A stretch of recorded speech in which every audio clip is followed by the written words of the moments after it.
বাইরে বেরিয়ে দেখি হঠাৎ বৃষ্টি নেমেছে। আর এই বৃষ্টির মৌসুমে একটু তেলে ভাজা না হলে চলে না। তাই আমারও ইচ্ছে হলো আজকে একটু পকোড়া বানাবো। তাই চলে গেলাম রান্নাঘরে গিয়ে দেখি মা ফুলকপি সিদ্ধ করে রেখে দিয়েছে। তাই ভাবলাম যে আজকে তাহলে ফুলকপির পকোড়াই বানানো যাক। তাই আমি আগে মশলাটা করে নিয়েছি। এতে আছে পেঁয়াজ, রসুন, আদা বাটা।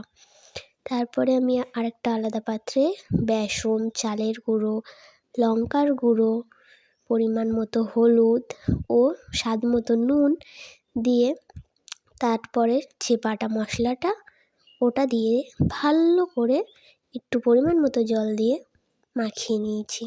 মাখানোর পরে কড়াইয়ে তেল গরম হয়ে আসলে একটা একটা করে ফুলকপি বেসনে ডুবিয়ে তেলের ওপরে ছেড়ে দিয়েছি। বিশ্বাস করো বন্ধুরা, যেমন মুচমুচে হয়েছিল তেমন সুস্বাদু। পারলে তোমরাও বাড়িতে ট্রাই করো।